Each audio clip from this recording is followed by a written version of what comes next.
उधर बैठ जा।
की लक्ष्मण की जगत जननी सीता माता की माताश्री की बाबा भोगनाथ की।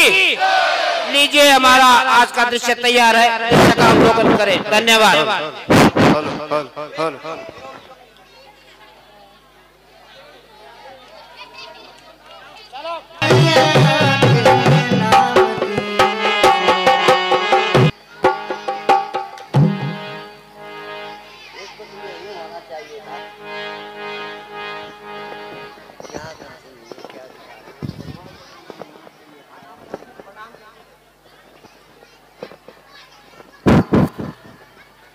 माताजी प्रणाम,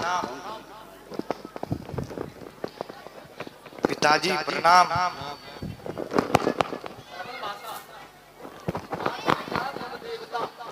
मात पिता मम देवता, सुख सागर धाम, आज्ञाकारी पुत्र का साष्टांग प्रणाम। जीवित रहो पुत्र, कहो गुरु वशिष्ठ से हमारे नेत्रों की दवा लाए हो। महाराज गुरु वशिष्ठ ने आपके नेत्रों का एक उपाय बताया है कि यदि मैं आपको सारे तीर्थ की यात्रा कराऊंगा तो आपके नेत्र अच्छे हो जाएंगे।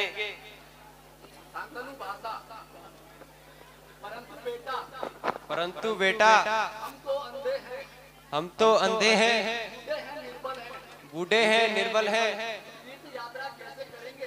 तीर्थ यात्रा कैसे करेंगे?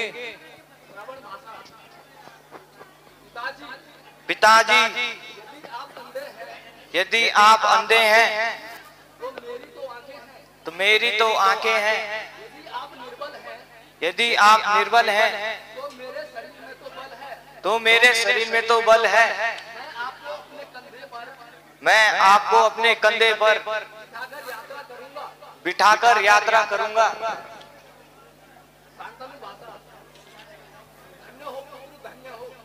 धन्य हो पुत्र, धन्य हो।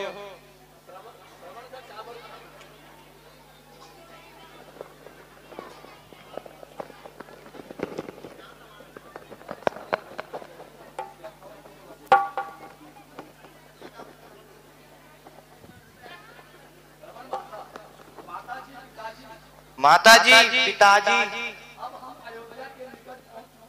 अब हम अयोध्या के निकट पहुंच चुके हैं। यहाँ कुछ देर विश्राम कीजिए और यदि कुछ इच्छा हो तो मुझे आज्ञा दीजिए।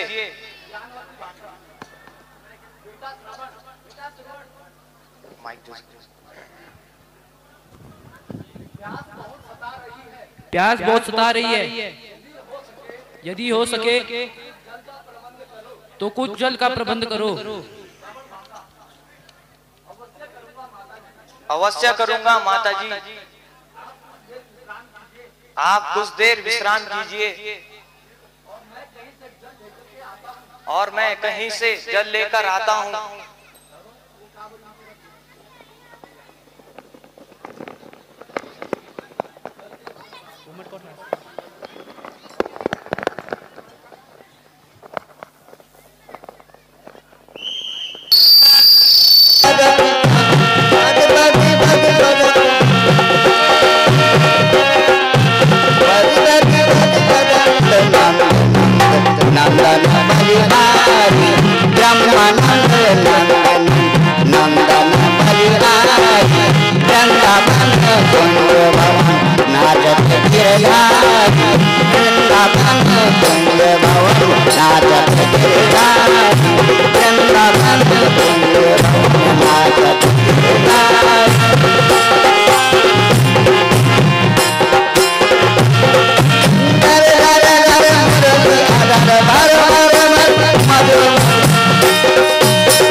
लंबी कथा न लगानी, पहले वो ईश्वर से मन्नास मार रखा।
एक और जहां इस सूर्य के प्रखर ताप से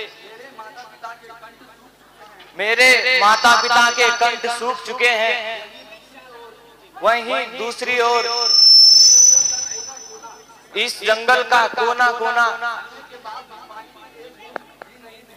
छानने के बाद भी पानी की एक बूंद भी नहीं दिखाई दे रही। हे ईश्वर, मेरी सहायता कीजिए।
आप धन्य है, आखिर आपने मेरी प्रार्थना सुन ही ली।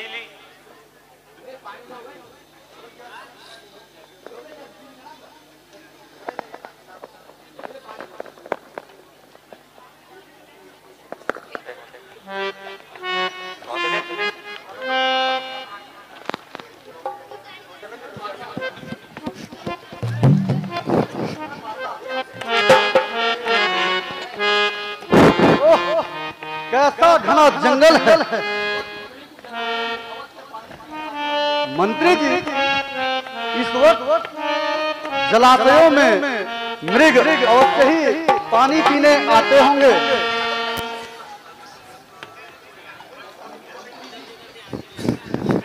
मंत्री जी, सुनो, यह कैसी आवाज आ रही है?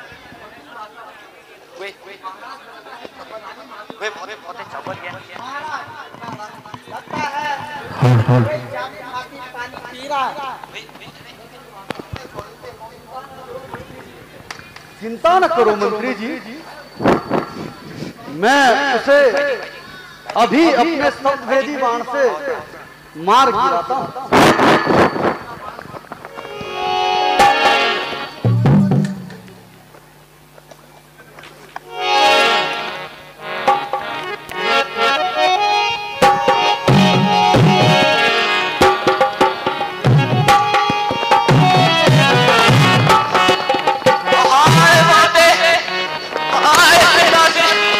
जलों की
अब तुम्हें तीर्थ यात्रा कौन कराएगा?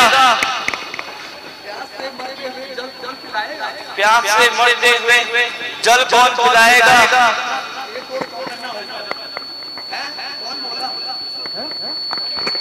कौन बोला? हो गया क्या जुल्म? धोखे किसी की जान पर चल गया क्या बाण मेरा उस किसी इंसान पर? मंत्री जी चलिए, यह तो किसी पुरुष के चिल्लाने की आवाज है। हाय बातें, हाय पिता, हाय यह कौन है? पिता, हाय माता, श्रवण कुमार, अंधे माता पिता का प्राणधर, निर्बल और दीनों का सहारा, बूढ़े माँ बाप का प्यारा, हाय अभागे दशरथ, तूने किसको बाण मारा? माता, अब तुम्हारा आज्ञाकारी पुत्र समाप्त हो रहा है। हाय माता पिता, तुम अब कैसे धीरज धरोगे? हे श्रवण कुमार, मुझ निर्दयी के शिकार श्रवण कुमार, देखो तुम पर बाण छोड़ने वाला मैं ही हूँ। तुम्हारी कोमल और पवित्र जान पर अन्याय का वज्र तोड़ने वाला पापी मैं ही हूँ। हाय हे प्रभु, कौन? राजा दशरथ, अयोध्या नरेश, इतना घोर अपराध हाय के में हुआ? हे ईश्वर, यह क्या हो गया?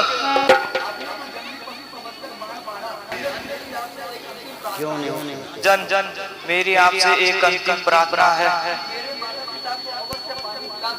कि मेरे माता पिता को अवश्य। हाय माते, हाय पिता, हे ईश्वर, यह कैसा अनर्थ हो गया? शीघ्र चलिए और तत्पश्चात श्रवण कुमार का दाह संस्कार भी करवाना चाहिए।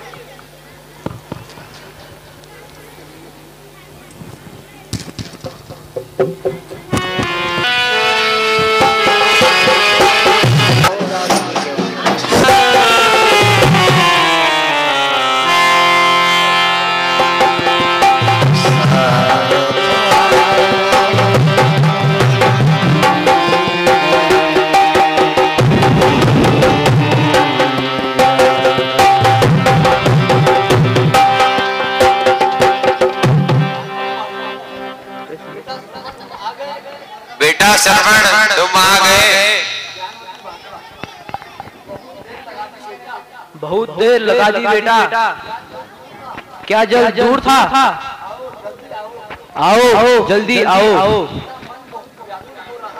बेटा मन बहुत व्याकुल हो रहा था। आपके लिए जल लेकर आया, लीजिए जल पीजिए। यह तो श्रवण की आवाज नहीं है। भाई तू कौन है? और हमारा श्रवण कहाँ है? माता जी, आप प्यासी हैं, पहले जल पीजिए, फिर सब बता दूंगा।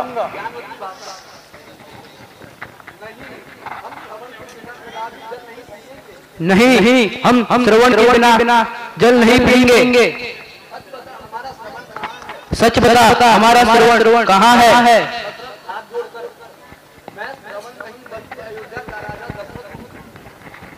माता जी, मैं श्रवण नहीं बल्कि अयोध्या का राजा दशरथ हूँ। आपका पुत्र श्रवण शिकार के धोखे में मेरे हाथों मारा जा चुका है। क्या कहा? श्रवण मर गया? नहीं, यह सत्य नहीं है। हाँ, बूढ़े माता पिता, श्रवण मर चुका है। मुझसे बहुत बड़ा अपराध हो चुका है। हाय, ये क्या हो गया? बेटा श्रवण, तुम अपने असहाय माता पिता को छोड़कर कहाँ चले गए? हाय श्रवण, हाय श्रवण। बेटा श्रवण, तुम हमें छोड़कर कहाँ चले गए?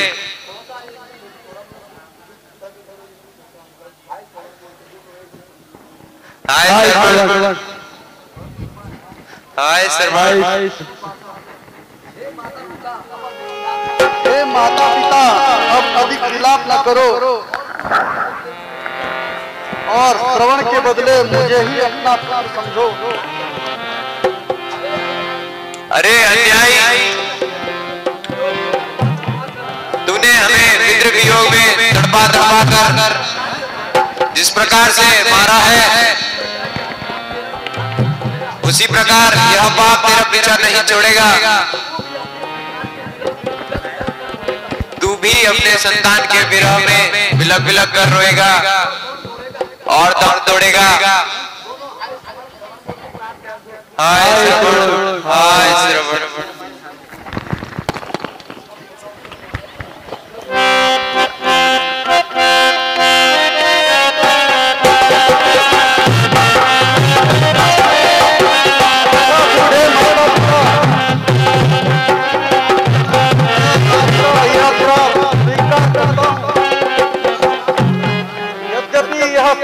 झूठा है,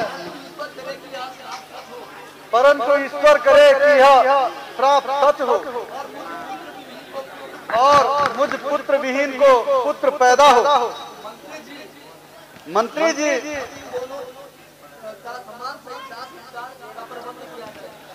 अब इन दोनों का सम्मान सहित दाह संस्कार करवाया जाएगा।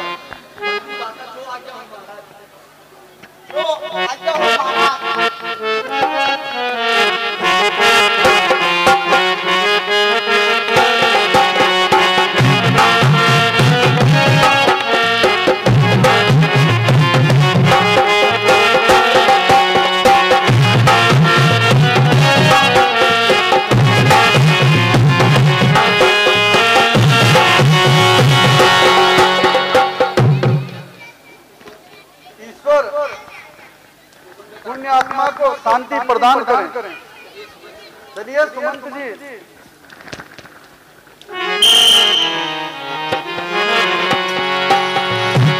रघुपति राघव तेरे दर्शन की अभिलाषी,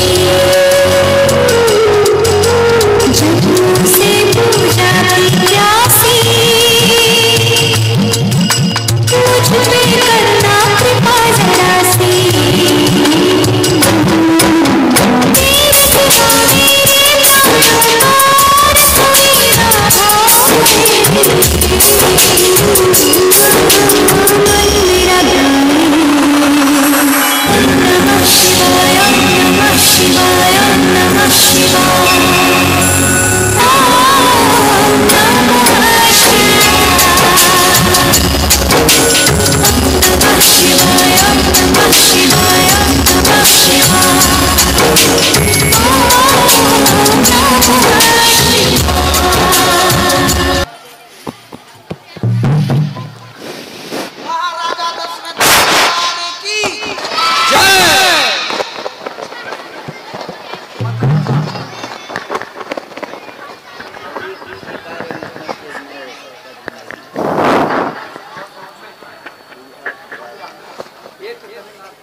आपको चिंता के सागर में डूबा देखते हुए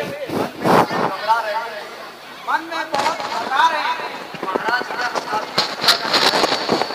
महाराज, क्या हम आपकी चिंता का कारण पूछ सकते हैं? मंत्री जी, क्या बताऊं? संतान न होने की चिंता चिंगारी की समान मन को जला रहा है। वृद्धावस्था की यह निराशा हृदय में कलेश रूपी अग्नि सुलगा रहा। आप तो जानते ही हो कि मेरी अब चौथी अवस्था आ चुकी है। जीवन का भरोसा नहीं, न मालूम आयु का दीपक कब बुझ जाए। मैं सोच रहा हूँ कि क्या मेरे प्राणों के साथ सूर्यवंश भी खत्म हो जाएगा और इस राज्य का उत्तराधिकारी कौन होगा। महाराज इतने अधीर न हुई, इसका कुछ उपाय जरूर निकलेगा। महामुनि वशिष्ठ जी कुछ न कुछ उपाय जरूर सोचेंगे और तथा आपकी चिंता का निवारण अवश्य होगा।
Bye.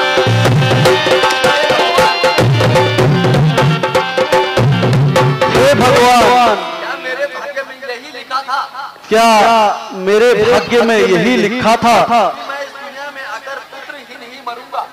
कि मैं इस दुनिया में आकर पुत्रहीन ही मरूंगा? आप दुखी ना हुए महाराज, कुछ ना कुछ उपाय जरूर निकलेगा।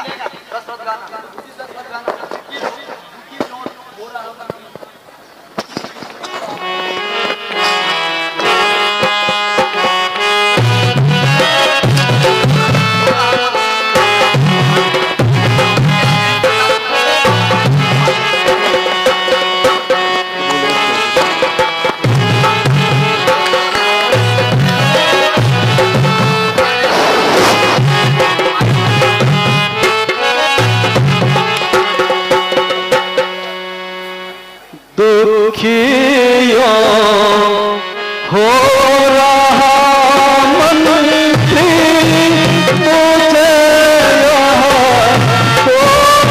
भारी है। दुखियों हो रहा मन मुझे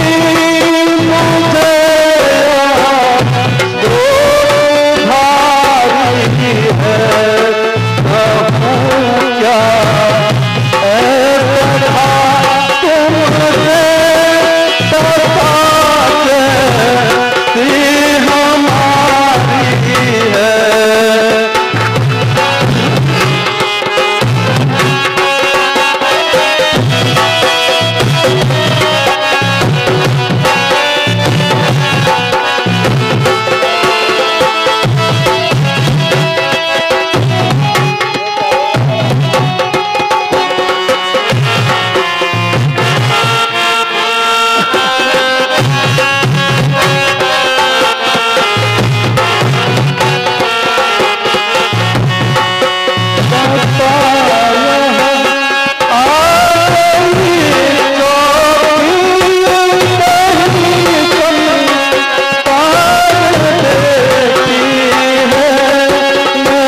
संसार में सुख के बाद दुख और दुख के बाद सुख आया करता है।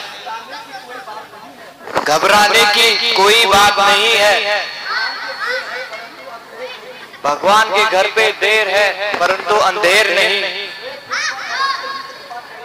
वे तुम पर अवश्य ही कृपा करेंगे।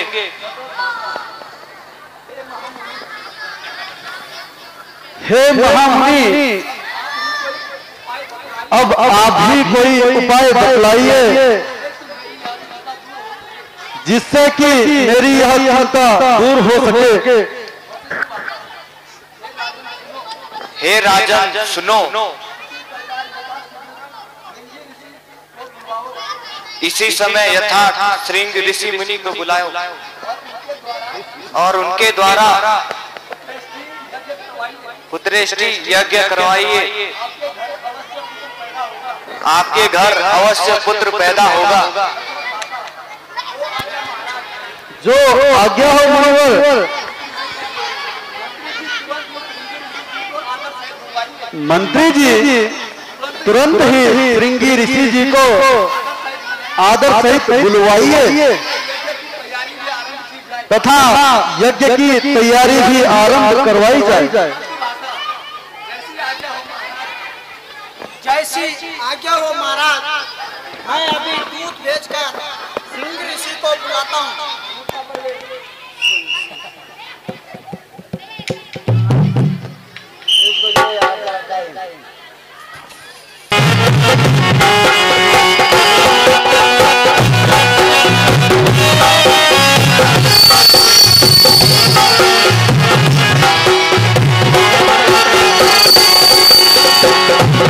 मुनिवर प्रणाम।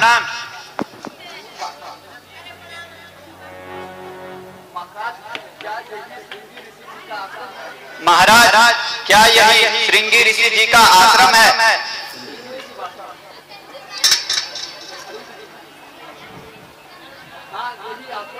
हाँ यही आश्रम है। आप कौन हैं और क्या काम है? महाराज मैं महाराजा दशरथ का दूत हूँ तथा आपकी सेवा में आया हूँ।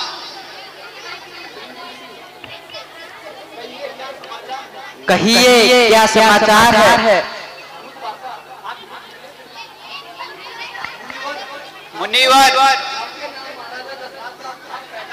आपके नाम राजा दशरथ का खास पैगाम है। मुनिवर महाराज दशरथ ने आपको पुत्रेष्टि यज्ञ करवाने हेतु आमंत्रित किया है। कृपा कर आप अभी ही मेरे साथ अयोध्या चलने का कष्ट कीजिए। अच्छा दूत, यदि ईश्वर की यही इच्छा है, यदि मेरे द्वारा सूर्यवंश का उद्धार होता है तो मैं इस कार्य को अवश्य पूर्ण करूंगा। चलिए दूत।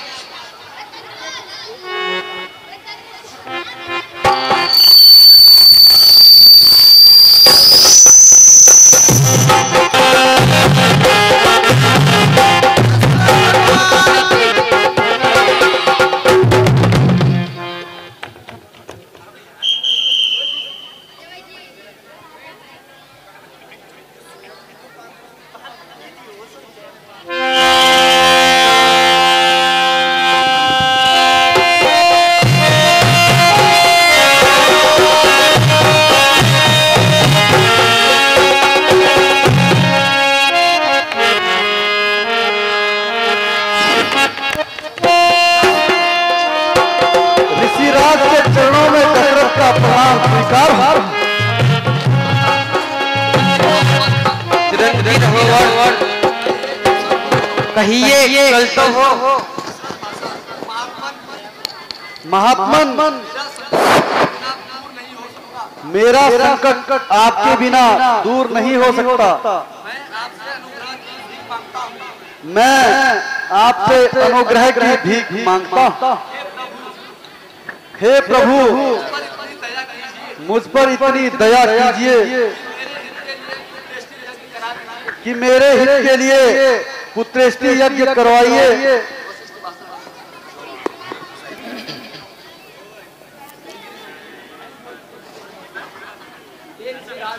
हे ऋषिराज, दशरथ संतानहीन होने के कारण महादुखी है। रघुवंश की कृति भ्रष्ट होने जा रही है।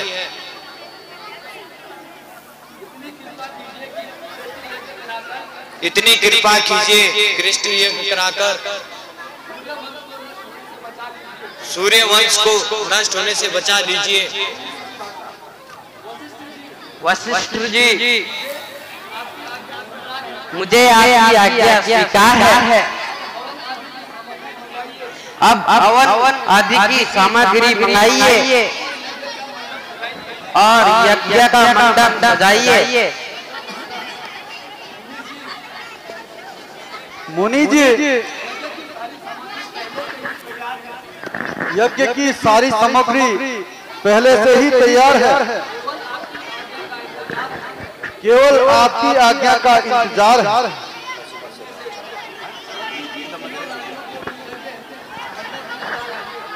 मंत्री जी, तीनों रानियों को भी यज्ञ में शामिल होने के लिए बुलवा लाइए।